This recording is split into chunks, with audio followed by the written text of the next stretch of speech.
that we have been organizing since almost a year now.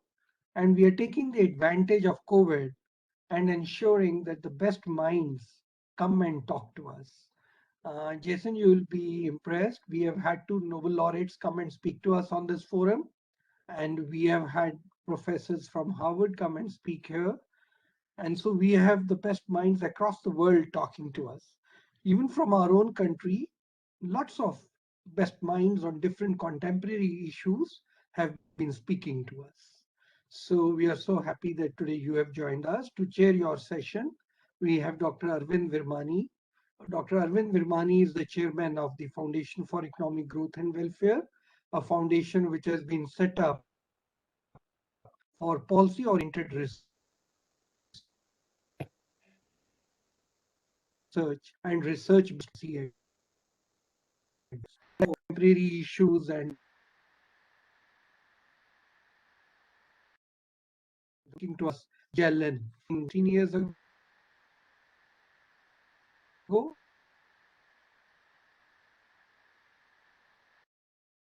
that we discussed and all contemporary issues that the countries last week we had on cryptocurrency. Now, Dr. Arvind Virmani, the chairman of the session, has very illustrious background. He has his PhD from Harvard, and then he was the chief economic advisor of our country and also represented India at the International Monetary Fund as the executive director. He has published extensively in refereed journals as well as books to his credit, and number of articles in various books that he has contributed. With this, I hand over the session to Dr. Virmani to chair the session. Thank you. Let me, welcome Jason Kerwin, who is the assistant professor in the Department of Economics in University of Minnesota. Interestingly, he has also spent time at the RBI, I understand. And of course, he's done extensive research in Malawi, Uganda, and India. With that, go ahead, please. Thank you so much for having me. I was having a little bit of a connection issue. Can people hear me? Okay. It's always hard with Zoom to know, when I'm having an issue or if it's somebody else, but if you're having any issues, just let me know and we can fix it.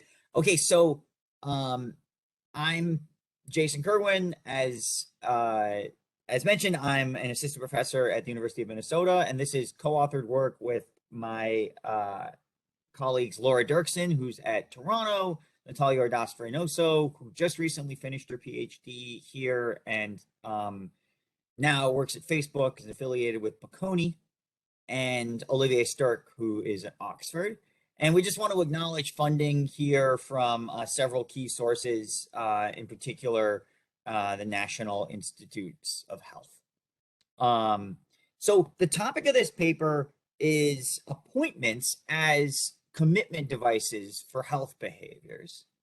And the basic point is that health behaviors are plagued by commitment problems, right? So they have classic commitment issues because there's short-term costs, right, and long-term gains. So if you want to do something like go on a diet, the benefit is that you may live longer or have a healthier life 20 years from now. The cost is you have to eat better today, right? And that's true of many, many health behaviors, especially preventive type health behaviors, is that you've got a big cost up front and a payoff later on, which makes them prone to self-control problems in the sort of classic O'Donoghue-Rabin sense. You can model this as procrastination or present bias. And fundamentally, it's a disagreement between your present self and your future self, right? So my future self wants me to do good, healthy things now, and my present self doesn't feel like doing it and doesn't really get much of a payoff. So the broader context is that a lot of major global health problems already have biomedical solutions, right? So in terms of like the technology, the medicine, we know how to treat an awful lot of the things that are on this list. And as I've worked on this project, we've gone from having a new problem with no biomedical solution to one where we solved like a lot of the medical issues with COVID, but now you need to get vaccines to people, right? So you still have supply constraints in some places. In my country, you have to convince people to take the vaccines. This is a major challenge in the United States in particular. And then you also have to convince people and get people through the process to get treatments, which have become quite good, right? And so we're at this tipping point with the coronavirus, where more and more places in the world not only have there's not only a biomedical solution, but there's increasingly supply of the biomedical solution, and now you have to think about the demand side, right? And if you look at the list of other deadly diseases, cardiovascular diseases, right? We sort of know how to treat these in the pure biomedical sense, that if we can, if you can control diet and exercise, then you can treat a lot of the problems. And a lot of these other diseases that are on the list, right? So other ones, HIV worldwide doesn't kill that many people. That's in part because we have a biomedical solution. But a lot of the HIV deaths that happen every year, arguably close to all of them, are unnecessary because treatment exists and is available, right? So there's this question of how you get people to use these solutions, right? There's a lot of diseases that can be staved off through preventive care. And what you need to do is achieve health behavior change. So, for diabetes and cardiovascular problems, we're talking about improving diet and exercise. For diarrheal diseases that kill many children, there are hygiene interventions. There's treating your water and chlorinating it, right? There's simple things that communities and parents can do that will solve this problem. And these solutions are underused. For bed nets, or for malaria, there's bed nets, right?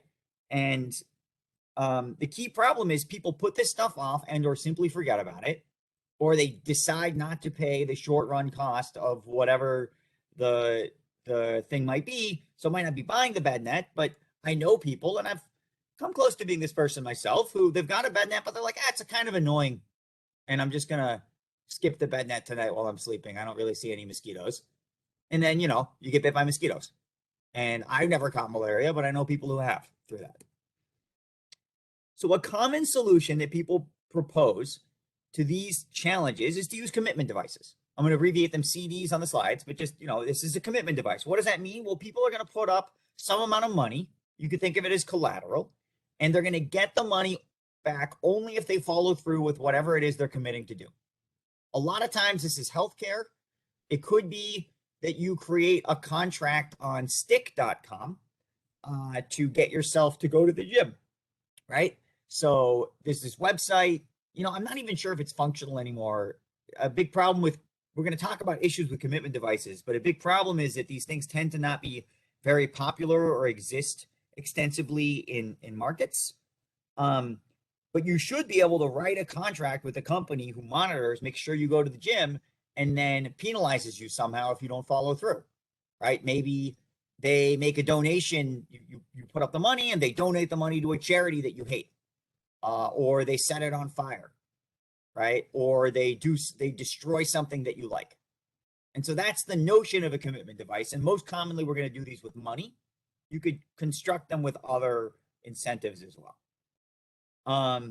And in principle, and to some extent in practice, these things help people overcome self-control problems. And we know that they work to a certain extent in many different health contexts. So you've got things that range from, there's just like these gym-based incentives and incentives to go to actual healthcare, to Frank Schilbach's excellent paper, which actually this was done in India, where there's a group of people who have alcohol abuse problems, and they set up a commitment contract to help themselves commit to drinking less, right?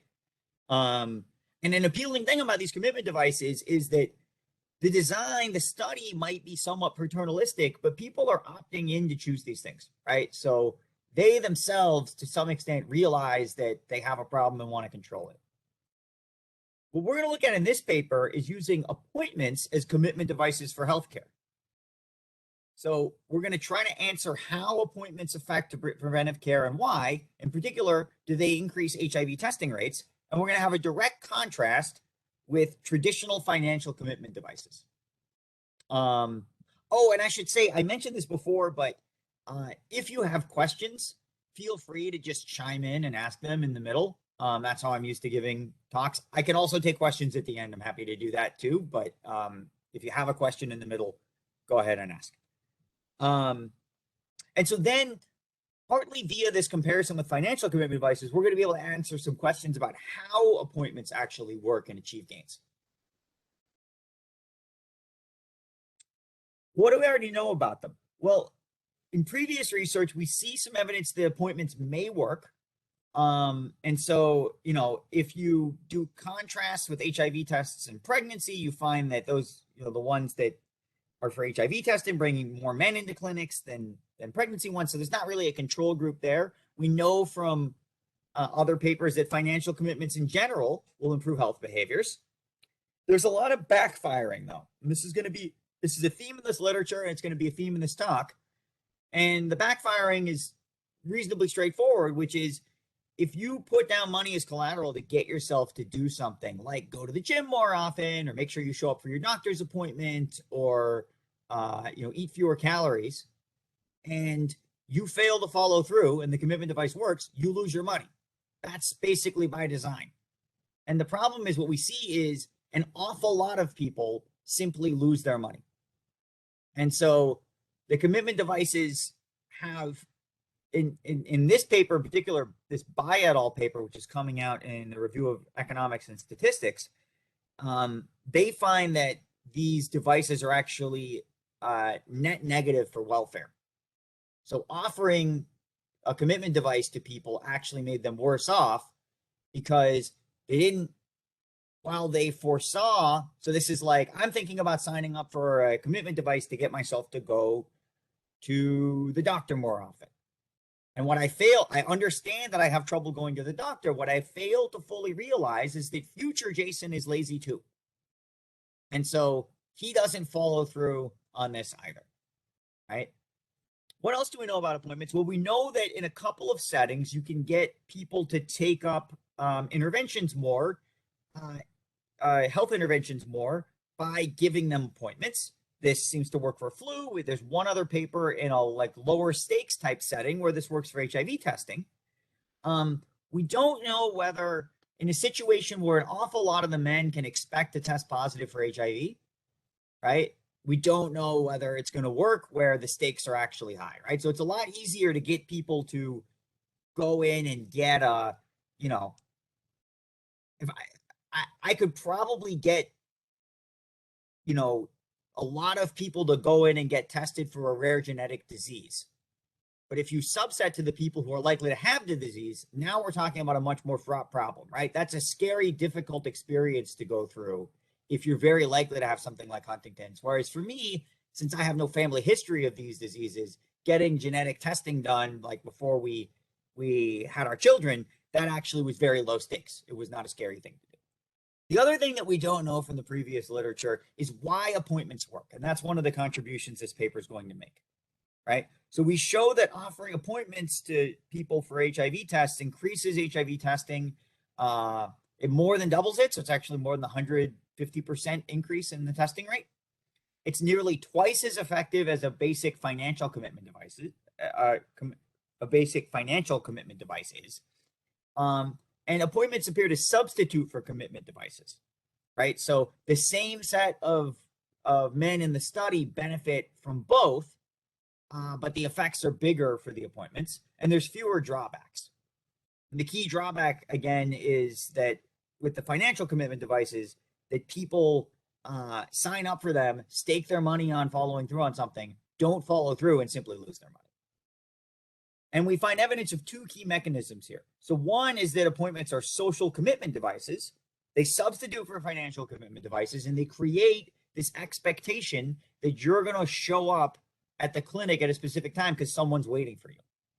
And so they basically let you use social pressure to get yourself to follow through, and that social pressure ends up being more effective than the financial pressure is. And then they also help address a correlated and related issue of limited attention or limited memory. Because these are regular appointments for healthcare, and when you have an appointment for healthcare, you typically get a reminder shortly before, and so ours came with reminders as well. And those reminders appear to have addressed memory problems that also play a big role in people not following through with preventive healthcare. So here's where we did the study. Malawi is this country here that's kind of sandwiched in between Zambia and Mozambique and just below Tanzania. It has one of the worst HIV epidemics in the world. So you can see it's in this sort of southern cone of African countries where the HIV pandemic is at the worst. Roughly 10% of the population has HIV. It's been fairly stable at that number. For a while, what that appeared to be was just a sort of stable, steady state of the epidemic. And now increasingly it looks as though this is being the disease is being controlled by HIV treatment. In particular, Malawi innovated the option B plus strategy for handling HIV treatment for pregnant women. So for a long time, we have given a single shot of an older antiviral drug like nevirapine or AZT, often nevirapine, to pregnant women around when they're going to give birth, and this greatly reduces the transmission of HIV to babies. And you can think of that old strategy as being option A. Option B was to also put the mother on regular HIV treatment. ART is antiretroviral treatment for some period of time. So using modern drugs. And then you additionally give them this almost like a boost of nevirapine, and then this reduced HIV transmission even more. Option B plus was not only do you put them on those, that ART temporarily, but you let them stay on it for life. So if you were a pregnant woman infected with HIV, even if you didn't have AIDS, for quite a while in Malawi, you've been able to get HIV treatment for your life, right? And stay on the drugs permanently. And that's a big advance. It used to be that we only ever gave out ART and this treatment to people who had developed AIDS symptoms and were very, very sick. And then it became the case that was basically how things were handled in developing countries, especially in sub-Saharan Africa. If you live in the United States for a long time, you've been able to find doctors who'll prescribe you the drugs right away. And then recent research has basically shown that immediately starting treatment for HIV keeps people alive. So there's massive benefits to this. It also reduces transmission. So Malawi found a back door to get nearly half of its population, right? Every woman who's got HIV and is pregnant could get treatment immediately and for their whole life. And then this helped spur a movement towards universally testing everyone for HIV and putting them on treatment. But we continue to be missing men with this strategy. So routine testing for HIV happens for women who show up for antenatal care visits, show up at health clinics for prenatal type care. Men don't have any regular interactions with the healthcare system where they would get tested for HIV and tend not to come into clinics, which are sort of seen as women's spaces. And so what you find is the prevalence of HIV, and especially untreated HIV, is particularly high among men. And there's a lot of men who have HIV don't even know that they're positive and thus have no hope of being on treatment. So our study focuses on men, and particularly high-risk ones. We drew a sample of 1,200 of them at bars and nightclubs in a city called Zomba in southern Malawi. And we targeted bars and nightclubs because those are markets for transactional sex work. So this is where men will hire women to have paid sex with them. And men who frequent bars engage in many high-risk activities, including transactional sex, but also drinking, unprotected sex, having multiple partners. And so these are one of the key populations that we want to target with HIV testing and eventually HIV treatment. To be in the study, you had to have a mobile phone. Historically, this is a marker of wealth and HIV risk. Now, mobile phones are so common that I don't think we screened out a single man for not having one, so it wasn't really relevant. We use the cell phones in the intervention. There was no way to do the study without them. And the study has 4 arms. So there's a control group. There's a baseline survey for everybody we recruited. And then a control group just sort of gets nothing. Then there's an arm that gets a financial commitment device, one that gets an appointment, and then one that gets both. And this was just roughly, randomly 25% for each group. Every respondent got an HIV testing voucher worth about $1 and also compensation for taking the survey of $2. So the $2 is basically given to them right away.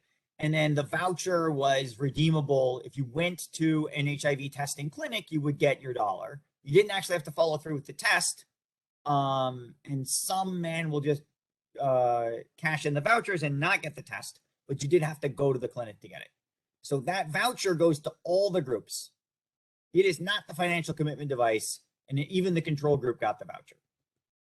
The commitment device was explained using familiar references, referring to the word chikole, which means collateral in the local language there, which is Chichewa. So the phrasing was the following. Have you ever taken a loan where you had to give collateral, chikole, which you would get back when you repay? Sometimes you really want to do something, but you don't have the willpower or self-control. For example, a person might want to go for HIV testing, but he keeps postponing because he is afraid, or he is busy, or maybe he is just lazy. It can help to make a commitment, for example, using a collateral, chikole, to ensure that you go for testing. I want to offer you a way to give some collateral, chikole, for HIV testing. So we explained this to everybody in the study, including the control group, and then we got people's preferences for that commitment device for the entire sample.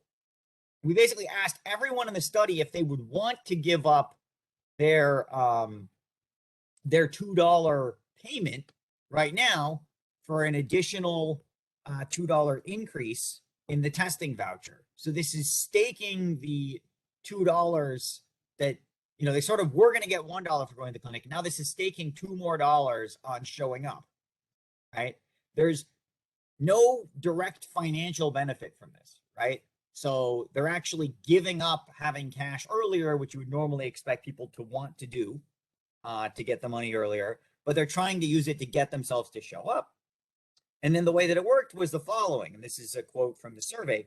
If you say yes, we will have a lottery, and there's a 50-50 chance you receive the 1,000 kwacha, which is the $2 gift, or the $1,000, or the $1,000. The 1,000 kwacha goes to the chikole.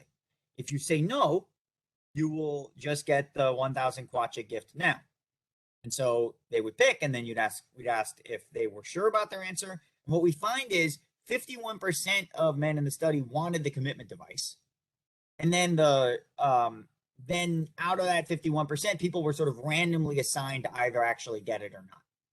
But we know for all 4 of these study arms what people wanted in terms of commitment.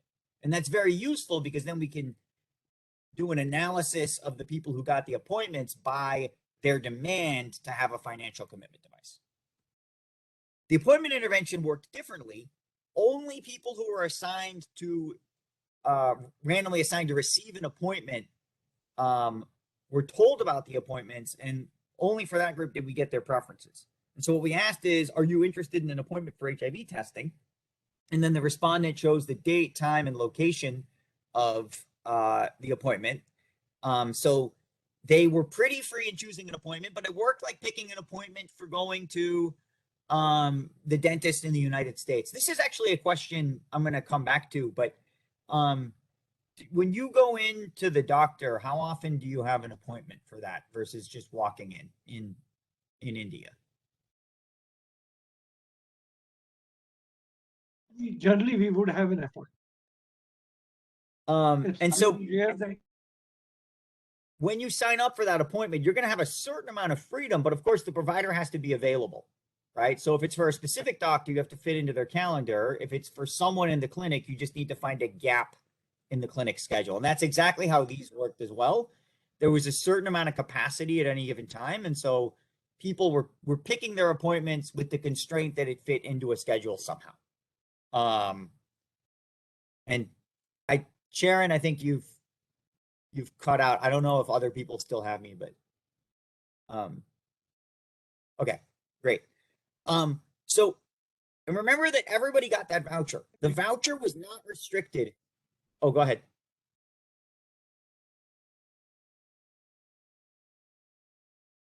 Okay, I think there was just a squawk through the, it's like a interference or something in the speaker. The vouchers were not tied to the appointment time. So even though they signed up for an appointment, they were still allowed to show up for HIV testing whenever they wanted to. They would still get the money from their voucher whenever they showed up, right?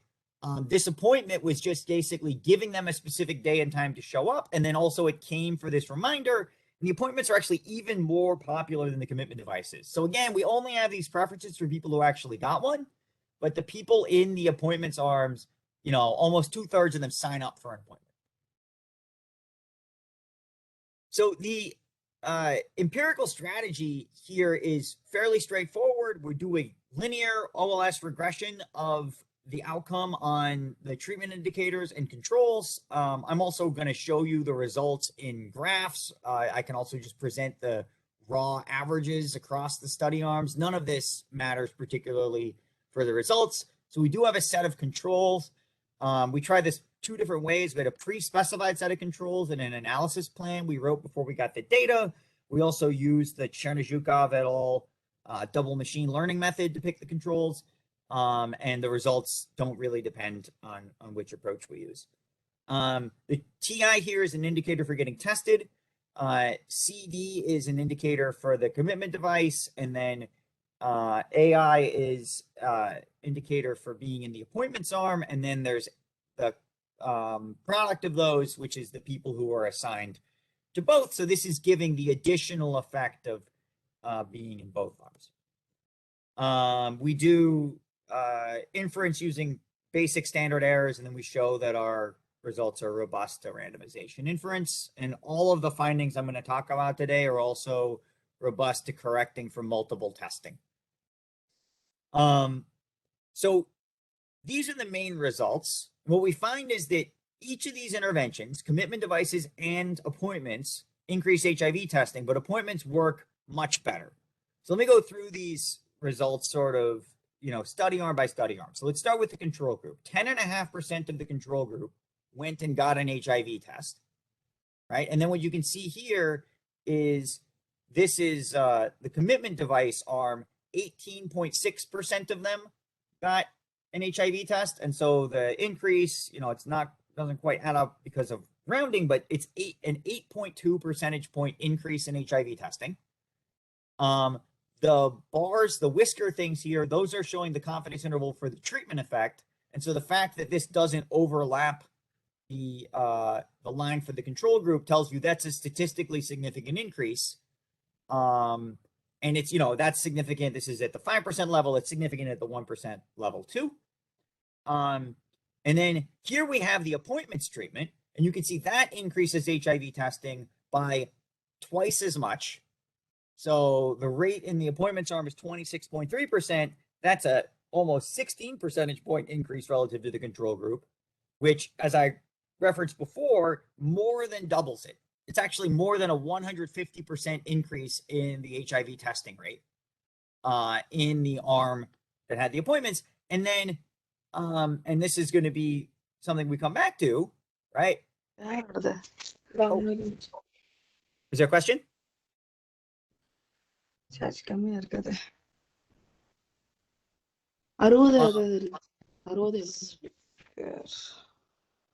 Requesting everybody to please silence their mics. Please silence your mics. Please. Jason, go ahead. Okay. Yeah. If you have questions, feel free to ask. I think there's also a chat, but I'm not sure I can see it. So if there's questions in there, let me know. So when you layer a financial commitment device on top of an appointment, it does almost nothing. So we don't see an exactly zero difference between these two things, but the treatment effect differs by very little, and we cannot, you know, statistically reject the equality of these things. In contrast, we can reject the equality of the appointments and the commitment devices, because these are confidence intervals on treatment effects, and so you can see that line doesn't overlap there. Another key result, which is consistent with the literature, is that the demand for these commitment devices is high. That's for the financial commitment devices, but they backfire for most of the men. So out of the men who were assigned only to the commitment device arm, just 36% of them redeemed the voucher. And then another 9% of them went to the clinic to get the money, but didn't follow through with the test.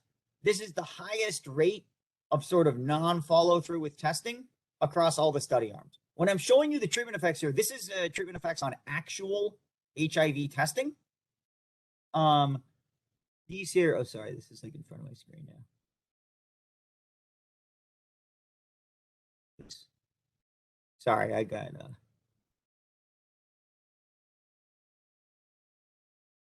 I made it even worse. Sorry, the WebEx controls just like jumped in front of my screen and okay, better.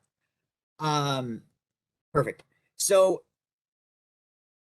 these are effects on actual HIV testing. We also get the same pattern of results basically if we look at effects on redeeming the vouchers. So that doesn't matter in terms of our findings, but what you can see is you get, quite a high rate of men in the commitment device arm, right, who sign up for a commitment device, but when they and go to the clinic to collect the commitment device, but don't actually follow through with the tests that they were trying to commit themselves to. So this is actually in some sense an even bigger waste of time and money, right? Because they had to travel all the way to the clinic for kind of no reason, right? Just to collect back their $2. And what we find here basically is that most men are made worse off by giving them financial commitment devices, which raises the question of whether there's a net social benefit to these things. And this parallels findings by Annette John and by Bai et al. Bai et al. Was actually studying these health camps trying to improve some health behaviors in India. And Bai et al. Have this finding that there's net welfare losses from offering commitment devices to people. We don't replicate their structural model, but we do have findings that are consistent with theirs, which is this does not seem to be very helpful. In contrast, right, appointments don't have that problem. So there's no financial losses from an appointment because you didn't stake any money on them. There's no way to lose money through the appointment. Now, there could be a social loss or shame factor, and in some sense, that's kind of how an appointment works, right? So you can think of an appointment as being a social commitment, and you're letting people down by not showing up, right? So you think about me coming and giving this presentation today. I made an agreement to do something. When I agree to do something, I do it. And, it's because I think of, my word is bond. I say I do something, I'm going to follow through with it, right? I would not have lost money had I not shown up today. And, this is how a lot of these kinds of arrangements work, right? So you could think that there's social losses and shame for the people who sign up for an appointment and don't come, right? When I have a graduate student who says, I really want to come meet with you, I make a meeting time with them and they don't come, there's a social loss factor. But the thing that I think is worth keeping in mind is that there can actually be a lot of shame about financial losses too. So I think one of the big factors that makes financial commitment devices work is not just the money that people are staking, which is usually not big amounts, but also the fact that people hear about the fact that they screwed up and it makes them look bad, right? So there are potential downsides to failed appointments, but the rate of failure is lower. And most of those downsides actually accrue to commitment devices, which also have this whole separate thing of costing money to people who really can't afford to lose money. So how do appointments work? Well, we want to get into the mechanisms of these here. The appointment is a bundle of many interventions. And that's kind of the approach that's the conclusion that our research team has settled on in thinking about our results, right? This bundled appointment intervention probably achieves more than just adding up each of its individual components linearly, because of these things interacting with one another and compounding each other's effects. But we find clear evidence for two key mechanisms. These are probably not the only things going on, But the first one here is this social commitment aspect, right? People have self-control problems. The appointment says social commitment, and thus it helps overcome that self-control issue. And then the second is that the reminders address limited memory issues. So people have trouble remembering that they even are supposed to go do this HIV test because they have a lot of things going on in their lives, right? People's lives are complicated, they're busy. But that reminder breaks through the noise and helps people remember to show up. And so on the first point, we can see that appointments clearly substitute for commitment devices. And there's two nice ways to see that. So one of these is just to look at this original graph and see that, you know, if you look at the effect of appointments versus adding a commitment device on top, you get almost no benefit at the margin from the commitment device. And the two ways that that's possible, one is that the commitment device on top of an appointment just does nothing for anybody. And the other is that the commitment device could be adding a treatment effect, and then that could be canceled out by some men actually being made less likely to get tested for HIV because a commitment device was added on top of an appointment. That is a pretty implausible story. And in fact, most people, when I explain this, make that same face. They're confused. Doesn't make a lot of sense. But I think if you rule out the possibility of negative treatment effects of commitment devices on some people, then what you see is that the appointments are substituting perfectly for commitment devices. Another way of thinking about this is to look at where the treatment effects are. So this is breaking down the results into two groups, men who wanted a commitment device and men who did not. So men who did not want a commitment device could not get one because that's not how the experiment worked. And we can't force you to take a commitment device if you don't want one. If you don't want a commitment device, then the treatment effect of appointments for you is 9.3 percentage points. If we look at the treatment effect of just appointments for men who wanted a commitment device but weren't given one, it's 19.6 percentage points, more than twice as big.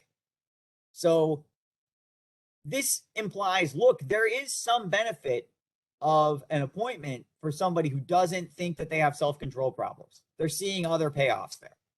But the effect of appointments is much stronger for people who want a commitment device and thus think that they have self-control problems, right? And so just to sum up, appointments alone are nearly as good as the combination of an appointment and a financial commitment device. And the treatment effects are primarily among the men in the study who wanted these commitment devices. Conceptually here, we think that an appointment is a commitment, right? An appointment creates a social commitment with the HDA. I guess I didn't define this in this short presentation, but an HDA is an HIV diagnostic assistant. It's the person who administers HIV testing and is trained to provide counseling afterward.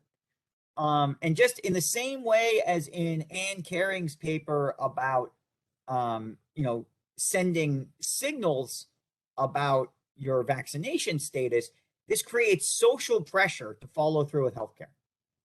And we know that social pressure matters. I mean, I was just having a discussion with my brother and my friends last night where we realized the reason my brother got a booster shot for COVID was because I pressured him into doing so, basically, for example. And the reason that my grandmother got any vaccination for COVID is because the family pressured her into doing so. So we know of other examples in other contexts where this kind of social commitment works really well.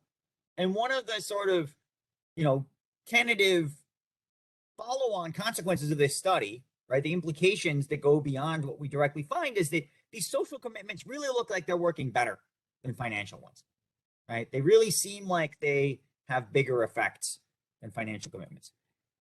A related point is that an appointment is an invitation to seek healthcare that might break down some barriers that people have mentally to showing up, right? So as I've alluded to, these clinics primarily target women and are focused really heavily on antenatal care type stuff that you do before you give birth or right around when you give birth. So there's some perinatal care as well, and healthcare for kids coming in for vaccines. And so the environments are dominated by women. And so this could a related mechanism that's somewhat separate is that it's giving the guys a reason to think I'm welcome here. This is for me. I'm wanted. I should be showing up.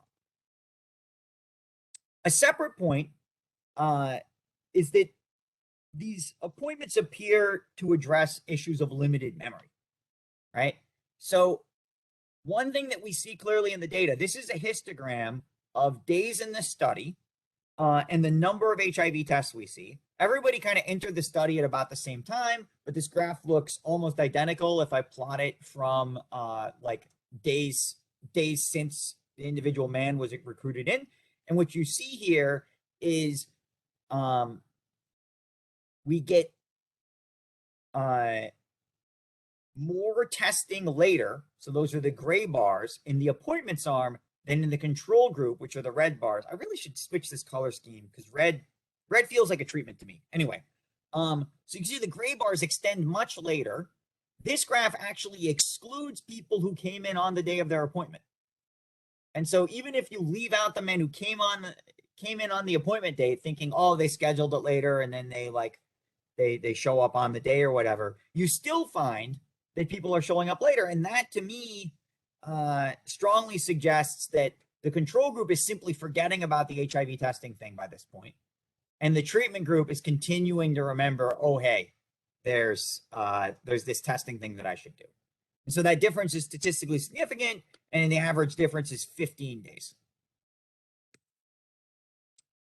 Another implication of that time pattern of testing is that it rules out this concept that is sometimes called displacement, which is that maybe we're not increasing HIV testing at all, but we're just getting people to come sooner, right? And they would have gotten tested in the future anyway, but sometime reasonably soon. And so I think there's two basic ways to think about this, right? And one is that getting tested for HIV sooner is important. We want to get people tested for HIV soon because the sooner you go on the treatment, the longer you live. Getting on drugs for HIV immediately cuts your risk of mortality and also actually has the side benefit of reducing the transmission of the virus.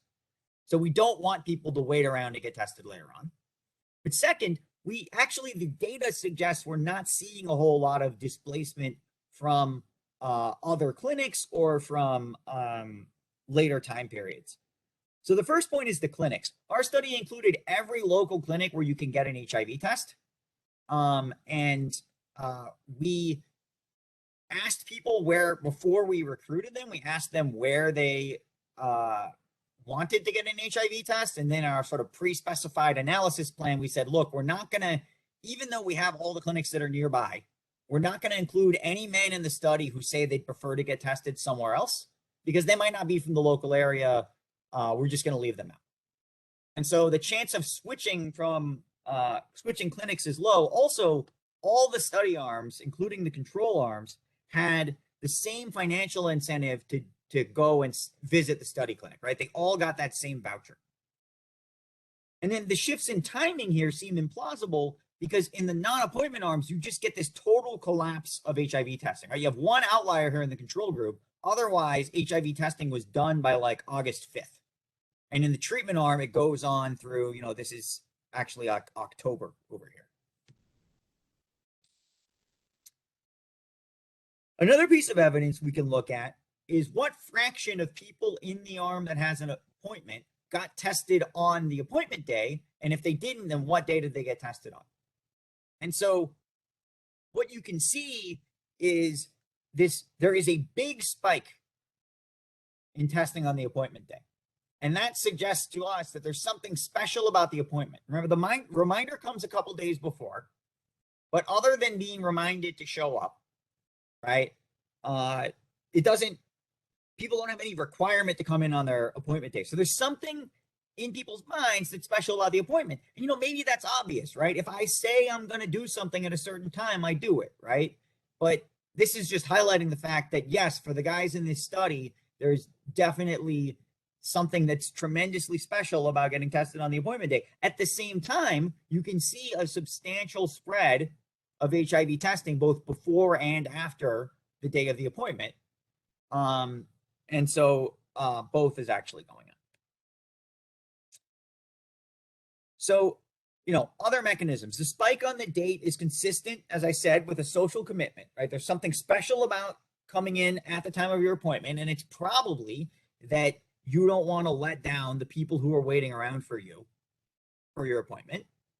What about wait time? So one question that often comes up is, oh, if you have an appointment, don't you wait less? So people may have thought that. We didn't say anything about wait times to our participants in the study because we wanted to simulate how appointments would really affect people's behavior. And so we figure whatever they're going to assume about appointments, we want to let that be. What we actually did in terms of wait times was, and also to give the clinics the capacity to do this testing, is we hired HDAs to staff the clinics, to provide extra staff at the clinics just for our study participants. As a result, no one who showed up at the clinic had any substantial wait time. And we sort of know this by the exact timing of the tests. There was nobody who was in a queue and waiting for a long time. If you talk to clinic staff in Malawi and more generally, somewhat interestingly, and I think in contrast with other settings in developing countries, there is not a lot of wait time for HIV testing under the status quo. So other things that you come in to get treatment for, you might wait a lot, but HIV diagnostic assistant is a specific role. It's not a nurse. It's not a doctor. They're sitting there basically all the time and they don't have a lot of staffing problems, and you can come in and get a test really fast.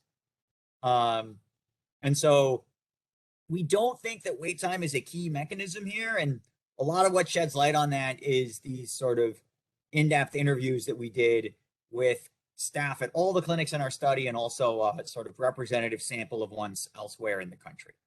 I think that if you took this same intervention to places where wait times were a bigger issue or staffing issues were a bigger problem, then you might see even bigger effects, right? Because one reason that I'm going to want an appointment to know to show up at a clinic is if I think that like a walk-in, nobody's going to be around. And then finally, there's this question of like, maybe it's just having people make a plan. So the specific benefit of an appointment might be that if you can have people make a plan or you make a specific date salient, that this helps them follow through. So here we're going to appeal to other research. This paper by Mario Massis and his, or Massi, I'm not sure, and his co-authors finds that having people make a plan to get tested for HIV does nothing at all. It's just totally ineffective. So what can we conclude from this? Well, the first takeaway is that appointments are a very effective tool for increasing healthcare utilization. They address a bunch of behavioral barriers at once that have, big impacts on HIV testing, right? So this works for HIV testing in a super high stakes setting, right? So 10% of the overall population in Malawi has HIV. In the region where we did this, it's like 1 in 5. And then these men are selected in particular for being high risk. And they're all people who don't already know they have HIV. So it's not like, oh, I'm just going to go get a test to who knows why you get tested for HIV again if you know you have it. But, these are all guys for whom, some of them did test positive for HIV, right? And that's a life-changing piece of information to get. And everyone in the study, I think, realized they were at meaningful risk of finding out that they had HIV. And so the potential to increase other preventive care is pretty high.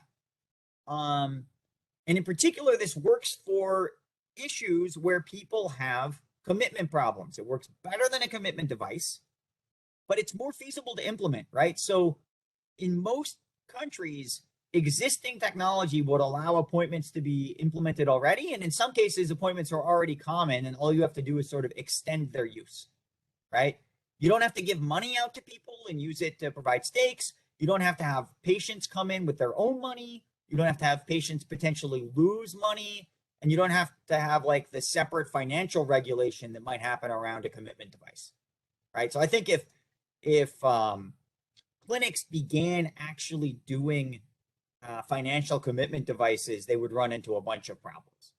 A version of financial commitment device I have seen is I've had doctors threaten to sort of fine me if I don't show up for an appointment. I've always wondered about the legality of this, right? So like if I like receive no services from them, right, can they like legally charge me for something? I'm like, I don't know, I guess maybe you can sign a contract agreeing to anything, but it's always unclear to me whether I've signed a contract with them agreeing to pay a fine. And we think that there's a bunch of potential for other preventive care too, right? So there's many underutilized preventive care services.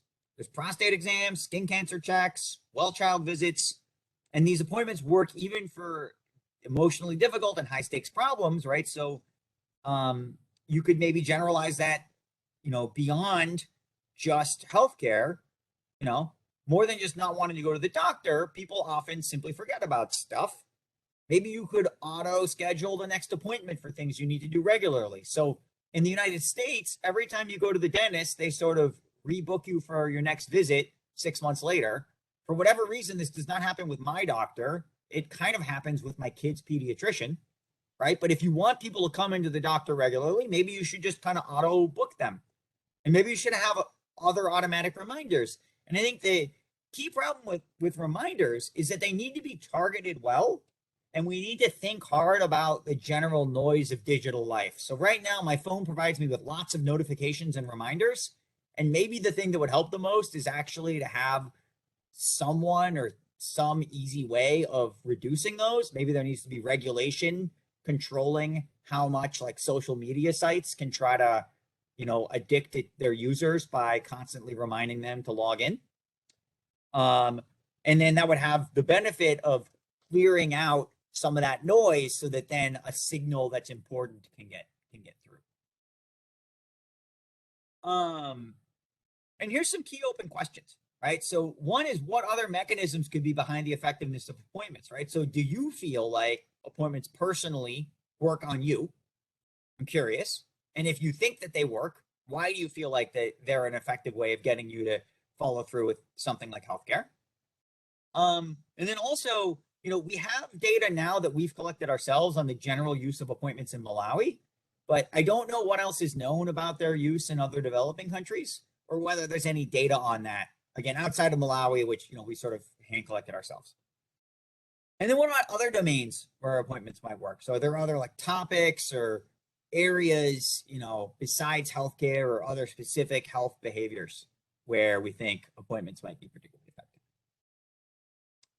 And that's it. Thanks so much. So if you have other questions or comments or suggestions, you can email them to me or ask me now. Thank you. Actually, what I was thinking of, and as I think Anthony on the chat also pointed out, that we had this Kerwin application for vaccination for COVID.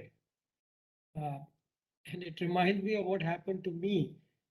We were kind of, as older people, there were some stories about blood clotting and stuff, so we were hesitating. So my son went on the Kerwin application and he looked, and we thought there would be no space, and it booked us for the first day. It was starting. And because it booked us, we said, okay, we might as well go and get it over with. And actually the opposite happened. It was flooded with people who had not booked and were all there. Very strange occurrence. And we were actually irritated. When you showed up, you couldn't get in because people who didn't have bookings? We all got it, but it was crowded. We thought that the people who had booked should get preference, right? First. And then the whole, there was a flood of people in line and waiting who had just walked in because they were taking long, because we had entered all our details. So it should be automatic. You just go in and get your, while there were tables with where you had to give all your details, etc., which were, anyway. So did you end up having to wait a long time because of that? What was the actual situation? Yes, lot of it. And also because it was the first day. So their whole systems, etc., kind of collapsed because it was a mobile booking which was connected to a server. And so they had to access the server, and it got a bit complicated probably for the first 3-4 days. Was the what do you call it? So in some sense, it might have worked, but I'm not sure if I had that experience, I might be kind of dubious that the appointment would be honored, right? I'm not so sure that I would think, oh, I really have an appointment. But you got to remember, this is a special thing. This is a vaccination of a a separate system, complete new system being Yeah. set up. It's not the normal. It was Yeah. for, it's So- not your normal vaccination approach. It was a Yeah. hospital, private hospital nearby who never I see. used to do vaccination. They set up a tent outside. And so they had to, yeah. We had a lot of issues Anyway, with these things in the US yeah, so too, it was where very complicated. That's appointments, what I mentioned. appointment and Okay, I think servers maybe were we have overloaded. time for one or two questions. Charan, you have a question, or somebody, you see somebody with a question? I really like the presentation, and I totally agree that appointments make a moral pressure, be it medical or otherwise.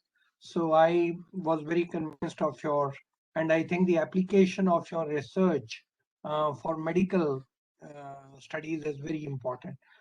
So I'm very impressed with your work, but we have some doctors here with us, and I do not know if Dr. Ratan Chand or Anthony, Dr. Anthony would have a question. I I would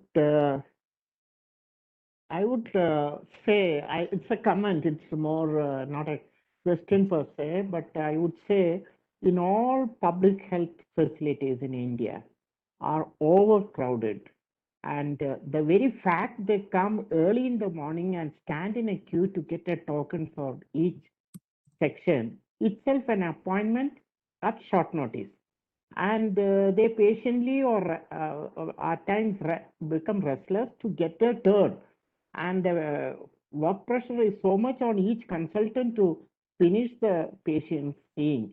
So here there is no need an incentive, because public health facilities which are free itself is an incentive to turn up, unlike otherwise. But behavioral things like HIV, that's a slightly different thing, different question. Maybe in psychiatric department, there is a reluctance by the patient and relatives to accept psychiatric illnesses need medical attention, and there is reluctance, and they try with some pressure from neighbors and relatives, they come and then they don't turn up regularly. So these are the experiences in India, I would say.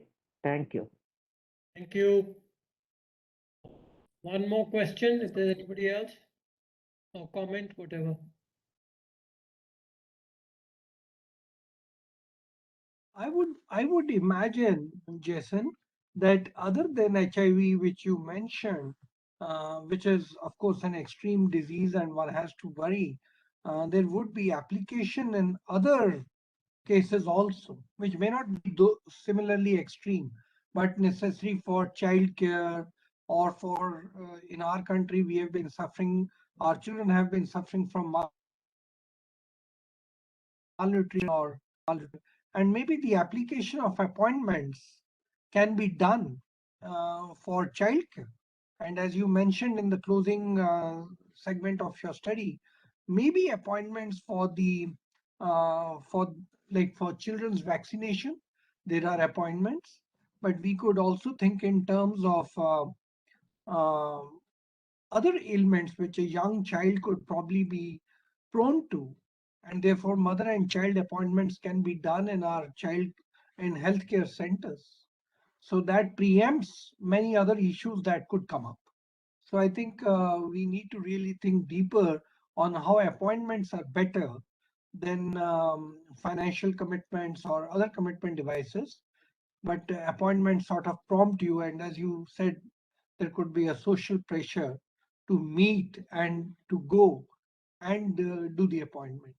So that uh, so I think the application of your research in Indian context we'll have to really think through, because Okay. I don't think the extreme case of HIV, but I'm thinking in terms of cases of children's health where mothers are daily wage workers and they really get lost into their daily wage, or even working mothers get engaged in their daily work, and Yeah. therefore the child ends up with other ailments which could have been prevented. Right. I Yeah, mean, even then the costs are very salient there, right? The extent to which women earn wages or have other like employment that's really remunerative. Like I think a contrast in Malawi is that wage work for women is quite rare. And so they're good work. Although the men who were in this study mostly earned wages, right? So they were giving up a certain amount of their time and earnings to come. But yeah, this is a good point. I don't think HIV is relevant. One thing that I should point out, by the way, that it's not in the talk, but when I give this again, maybe I should put it in, is there's a new study in the United States where one of the interventions they tried to get people to get COVID vaccinations was appointments, and it didn't work. And neither did anything else they tried, including paying people, I think, $50, $100. Paying people like $100 to get a COVID vaccination didn't work. And I have put a lot of thought into exactly what the issue is. And I think there's a big contrast from what Dr. Vermani was talking about, where he had a little hesitation, but fundamentally wanted a vaccine, versus what we're trying to fix here in the United States. In the United States, it's not that people want to do this and they have some trouble following through. They don't want the vaccine. That's a very different challenge from people who know that they need to get their kid in for that, childhood vaccination, but they're just delaying. The folks who are ideologically committed to not get vaccinated, it's a completely different issue. And I think that, this is where you have to have an idea of the mechanisms behind your intervention for it to work, right? It didn't work there. And then when I read the paper in detail, I saw, they're studying this in a context where these people are hardened in their views. They're not putting this off. They simply don't want a vaccine. It's very difficult to get, you have to take a completely different approach there, I think. I think the closest thing in India could be, for example, testing for some kind of cancer, like breast cancer or something like that, which is scary. Anyway, okay, so yeah, like Charan said, Good I idea. think it requires thinking about the applications in India. So thank you for giving us this talk. And with that, let me hand it over to Charan to conclude the meeting. Yes, and yes, and once again, thanks for agreeing. I know it's pretty early in the morning, and as you mentioned, family obligations can't Yeah, it's tough to fit this do in, it but before thank you this. so much for I having me. totally agree. On a working day, like I liked your research Yeah. when I saw it on the Twitter and the noise that it was making on the Twitter. I liked your research, and I was thinking specifically. I'm above 60 now, and I was thinking for the elderly population in our country, if there are government hospitals which fix your appointments automatically every birthday, that you have to come and get yourself medically tested, and that has to then go for your pensions or whatever benefits.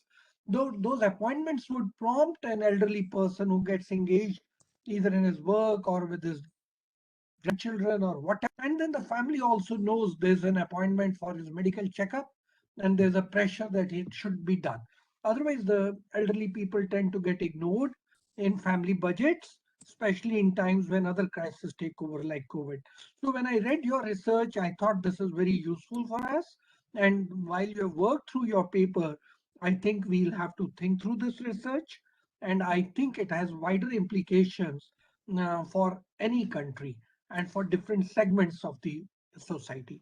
As I mentioned, children, the elderly, and I'm sure others too. So I want to thank you for sharing this research with us. I know you do lots of work on health and education, and probably we'll come back to you for your research on education, which you're doing in Orissa. Whenever you are ready, we would like you to, even if you're ready with half-baked results, we would like you to present something with us so that we learn from you. I That would be also want to wonderful. thank Thank you so much for having me. I'd also like to thank the chairman. This is one of the few rare Fridays when we do so late. So thanks for being with us and all the participants. There were 55 participants at one point of time. I want to thank them and participating in the discussion. I have two important announcements to make. The first one is Jason's research methodology is beautiful. And I think for other PhD students, and one of his PhD students was a co-author here in India, this is going to be really helpful, and his presentation skills. So it will be available, recording will be available tomorrow by noon. Next Friday, we have Sarah Valerie speaking to us on our American Economic Review paper. If there is a shock to the economy, how does it recover? Does it recover or the lagged growth continues? So we will be writing to you the timings after discussing with Sarah. Sarah is in Washington. And then week after that, we have Maury Opsfield, who was the chief economist at the IMF, who is a professor at Berkeley, speaking to us on the monetary policy issues in Euro and USA. Please remember, America is almost on the brink of reversing the interest rate cycle. So listening from Maury Opsfield would be really, really interesting. So next 2 weeks, this is our plan. And I hope you will all join us. Maury's talk will also be as late as this because Maury is on the West Coast. Sarah is on the East Coast. We'll probably have it at 6:30, but I'll send you the timings as we get them confirmed from the speakers. So let me now conclude once again by thanking Jason and all of you for participating in today's webinar. Thank you. Thank Thanks you, so much. Jason. Great connecting with Really you after appreciate such it. a This was long great. time. Great to see you, Sharon. Bye. Send me your number. We'll get connected on WhatsApp. Will do. All right. Take care.